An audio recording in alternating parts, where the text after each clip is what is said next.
Hi there, smart driver. Defensive driving. Yes, summertime has the highest number of fatal crashes.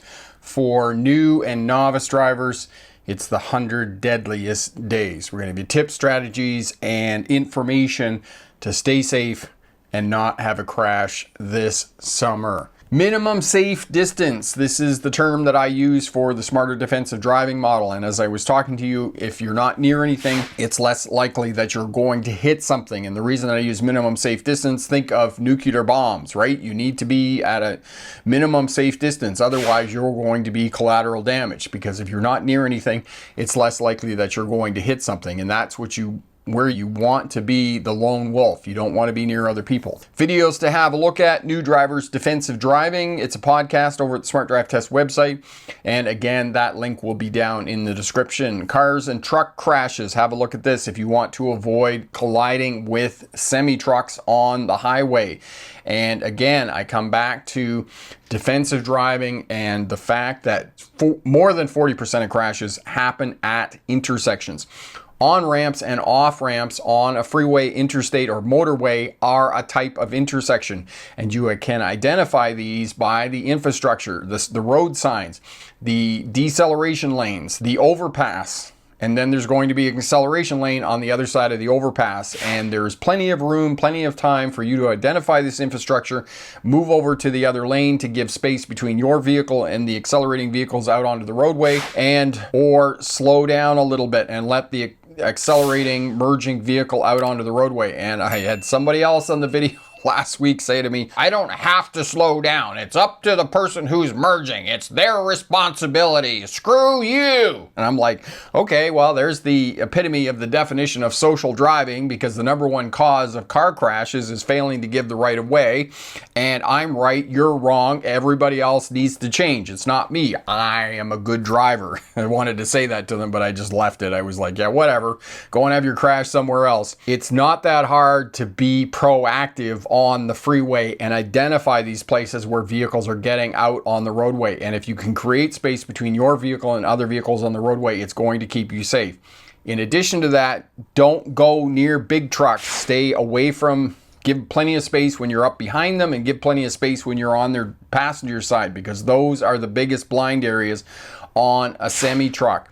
And it's sometimes when you're hanging out in these areas that they decide to change lanes and aren't doing a good job of observation and aren't paying attention, and they run into you. And if you watch some of these truck crashes on freeways, that's exactly what happens, is that people end up in their blind areas for whatever reason, or they cut them off and they end up in a crash with a big truck. Okay, what is smarter defensive driving? Driving in a manner that allows you to compensate for the errors of both yourself and other people on the roadway, because you are going to make mistakes. You're going to get distracted. You're going to be daydreaming, not paying attention, looking at the billboard, looking at the beautiful person walking down the roadway, and you're going to make mistakes. Okay? Smarter defensive driving is putting in place and creating conditions where you can control what happens to you most of the time in the driving environment. I'm not saying that accidents don't happen.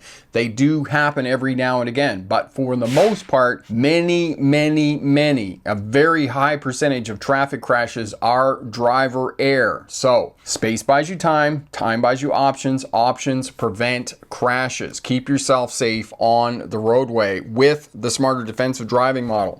The first problem that you are facing as a driver on the roadway is social driving, the way that other people drive after they get their driver's license. They follow too close, they stop too close in traffic, they speed, they talk on their cell phones, they eat and drink while they're driving. And as one safety officer said to me years ago about their fleet of drivers that were distracted, eating, drinking, cell phones, eating, drinking, cell phones, eating, drinking, cell phones. These are the biggest problems that they have with professional drivers. So, know what the challenges are that you face when you're behind the wheel of your vehicle and you're driving, and put in the places the tools that you need to keep yourself safe. Space management, 2 to 3 second following distance, stopping back in traffic, 1 vehicle length. Communication, communicate effectively with other traffic. Signal every time you change directions of the vehicle. Position your vehicle correctly on the roadway in preparation for the direction that you want to go. Observation. Shoulder checking. And going back to observation, MIT, mapping intersections, tracking road users, okay?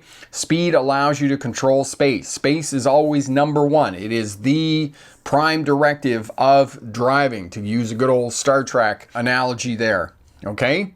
Space management, 2 to 3 second following distance, stopping back in traffic, 1 vehicle length. Speed controls space, okay? You can drive like a crazy person, but never ever give up that space in front of your vehicle. Space management, minimum safe distance between your vehicle and other vehicles on the roadway, because if you're not near anything, it's less likely that you're going to hit something. Therefore, be the lone wolf. Drive by yourself. You can always manage space in front of your vehicle. And I know that people come back to me and they say, oh, in New York City, you can't do that. You can't do that in Los Angeles. You cannot do that in Atlanta. And you cannot do that in Chicago either. I don't know why I'm talking in a weird accent, but you can't do that in any of the big cities. And I have driven in all of these big cities. I've driven in other countries in the world, in Sydney, Australia, and Melbourne. And I've driven in Spain and Barcelona and Madrid, and it works. You can control space in front of your vehicle. All right? Space buys you time. Time buys you options. Options prevent crashes. It bears repeating. Stopping in traffic, 1 vehicle length back. This allows you several options when you're sitting there. First and foremost, if you have situational awareness and you're watching the traffic coming up behind you, you can move forward or out and around the vehicle in front of you and potentially prevent yourself being rear-ended. I'm not going to say it's going to happen every time, but you could potentially prevent yourself from being rear-ended. If you change your mind, you can drive out and around. The car in front of you is a standard transmission, as it is going to be in almost every other country in the world except the United States and Canada. If it rolls backwards, it's not going to roll into you. And finally, in my dreaming utopian traffic world of everything is wonderful and we're all fine and looking great, if everybody stayed back 1 vehicle length, the whole pack of traffic could move off at once, and therefore we would increase traffic flow through the intersection. But I dare to dream. Out on the highways in the summertime, on the interstate, the motorway, or freeway, drive in the spaces between the clusters. For whatever reason, whatever forces of physics, people on the highway want to drive together in packs. You want to drive by yourself. Sometimes you have to be in the cluster to get past the cluster and past the cluster, okay? Still try to maintain and manage your 2 to 3 second following distance from vehicles in front of you, but always try to have that buffer of space, that minimum safe distance between your vehicle and other vehicles on the roadway, okay? If you're following too close, you're giving up control. You are not empowered anymore. You are powerless because you're hoping on a wing and a prayer that you're going to react in time to the other goofy people on the roadway and that you're going to prevent being in a crash. And this is old school defensive driving from the 1970s, 1980s, as I've talked about previously, that we used to teach emergency defensive driving techniques that you would avoid something at the last minute. You would react, you would be a man, and you would save the school bus full of children from careening down a hill and crashing into a tree and exploding into a fiery inferno, because that's what being a man meant. That's not what driving is about anymore, because there's way more cars on the roadway and we need to be proactive. And there's plenty of space in front of your vehicle out there on the roadway that you can control space in front of your vehicle. Always control space in front of your vehicle. In the busy cities where they say that this is not going to work, in Chicago, in Texas, in Atlanta, Georgia, in Tampa, Florida, and Tallahassee. I like Tallahassee. That's a good name, Tallahassee. And New York City, New Jersey, those places, it works. And really, the front in front of your vehicle is the only place that you can control space.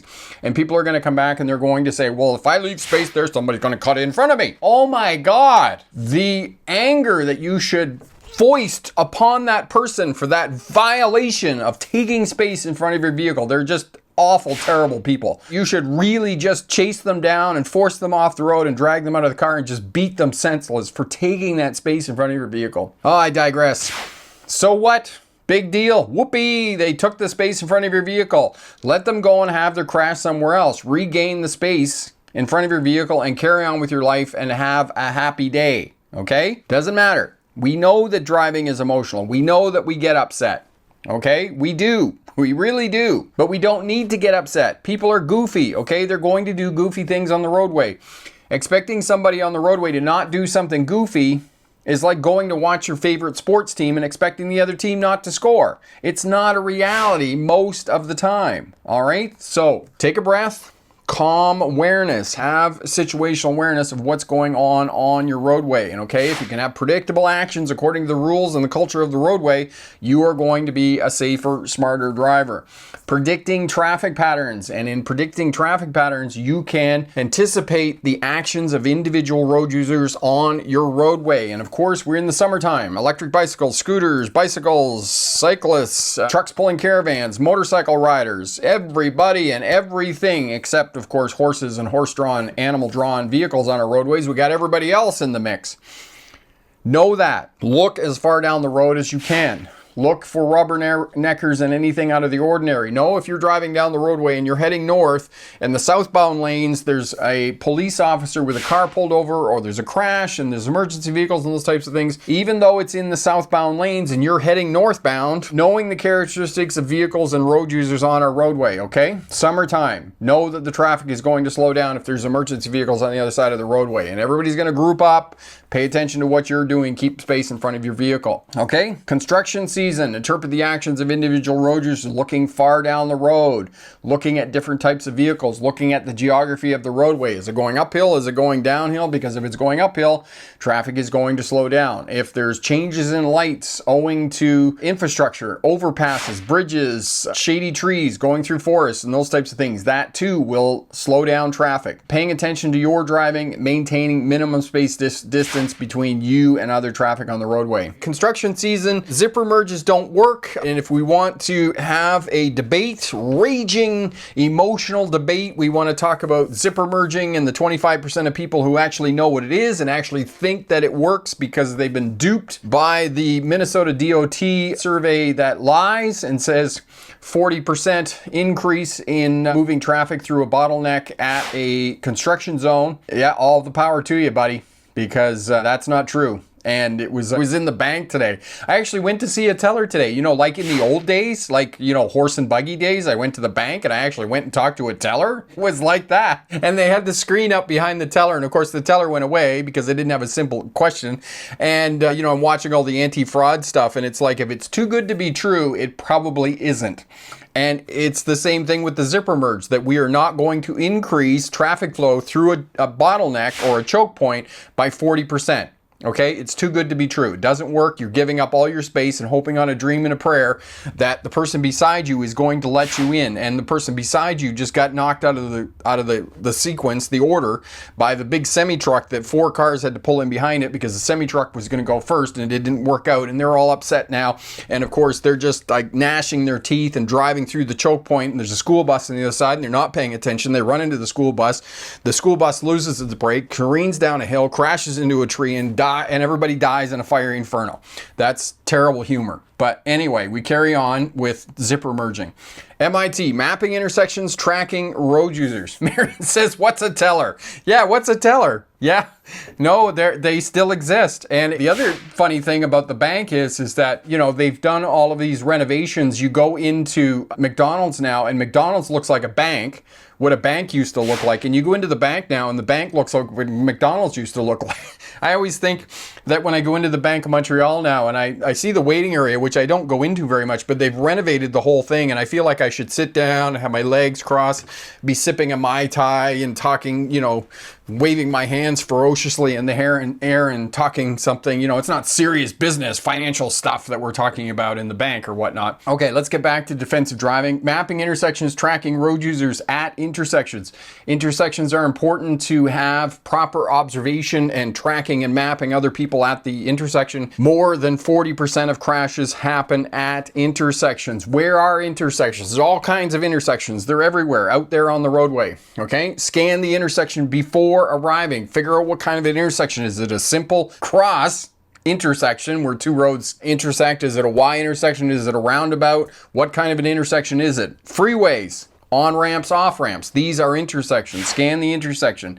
Keep yourself safe at intersections. All right, good luck on your driver's test. And remember, pick the best answer, not necessarily the right answer. Defensive driving in the summertime, it is incredibly important, and there's 2 strategies, 2 skills that you can put in place right away that will help you out and keep you safe 2 to 3 second following distance minimum in a passenger vehicle. If you're pulling a caravan, pulling a boat, or driving a larger vehicle, then you want to increase that out to 4. You can maintain that following distance in front of your vehicle. That is definitely going to increase your safety. And I'm not talking about driving slower in that space in front of your vehicle, because traffic flow is always going to be 5 miles an hour faster than what the posted speed limit is, or 10 miles an hour, depending on what highway or road you are on, or what state you're in or province. So maintain that space in front of your vehicle. And as well, stopping back 1 vehicle length from the vehicle in front of you when you're stopped in traffic. This is going to guard against being rear-ended. I'm not going to say that it's going to completely eliminate the fact that you will be not rear-ended at a traffic light. So 2 things: 2 to 3 second following distance, stopping back in traffic 1 vehicle length. Your landmark for that is to be able to see the tires of the vehicle in front of you making clear contact with the pavement. And then MIT, mapping intersections, tracking road users. Okay, as you're coming up to the intersection, left, center, right, center, left, center, right, left again, because if they're running the red light, it's going to be left. That's where the traffic is going to be coming from. And then signaling every time you change directions of the vehicle, whether going forward or backwards, and shoulder checking, because shoulder checking leads into always be scanning. And unfortunately, with observation technologies on newer vehicles, backup cameras, convex mirrors, proximity sensors, lane assist, cruise control. Of course, you're not going to use cruise control in the city, but out on the highways and those types of things, these are eroding people's driving abilities.